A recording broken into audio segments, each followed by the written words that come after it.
Hey, what's up? Justin here, and what I wanted to talk about today is what if I never achieve my dreams? So I think that all thinking is positive in general, so you might spend part of your time thinking about the future, part of your time thinking about the present, and part of your time thinking about the past. But specifically thinking about the future, there are ways to optimize your ways of thinking so you can achieve maximum well-being and just live your life in a little bit more of a positive way. So with future thinking, let's start with the positives of why that's good. So if you've got a vision for yourself as the starting point, I think that's really positive because you might be trying to live up to that vision of yourself, and it actually does manifest in ways more than I think you give yourself credit for. And you might actually right now be living a vision that you had for yourself when you were younger. So having that vision, that North Star, is always going to guide maybe how you think about yourself and your identity. I think just evolutionary, if we look on a basic level, there's probably phases of history where the anxious people who thought, how am I going to get through the winter and I have to plan all my crops and thinking about the future all the time, actually survived, and that there's a positive kind of correlation with our survival and the anxiety of thinking around the future that's kind of ingrained with us. And I think that if you are worrying about the future in general, that can be a little bit of a leadership trait, because if you're worried about things that could happen and then they do happen, then you might be more mentally prepared to deal with the situation when it arises, and you might be calmer and have some leadership in that moment.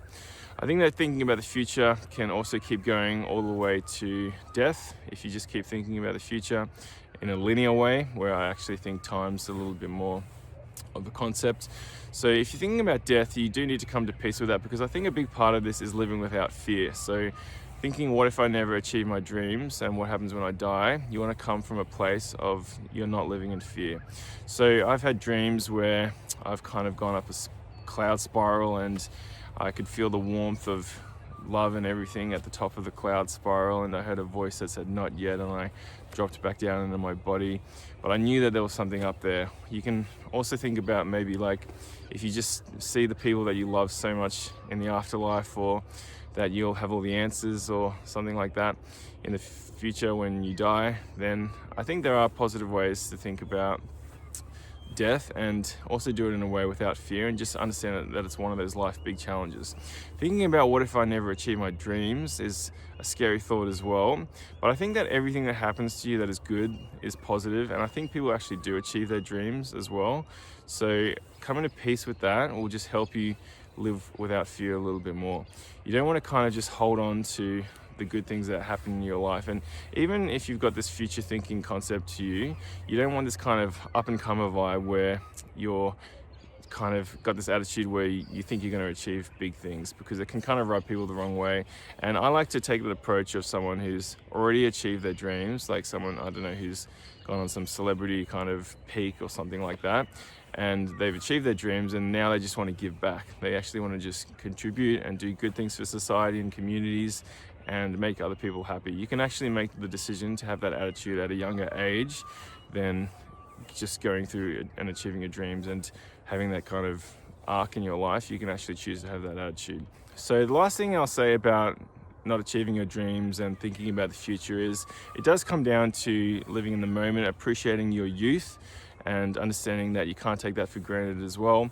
But also sometimes God, I think, just wants you to put in some good old-fashioned work ethic and roll up your sleeves and work on your craft. Understand that you're making progress. That's a really positive way to understand you're thinking about the future, because you're actually casting an action, which does change your thought process and gives you a little bit of a kind of positive momentum.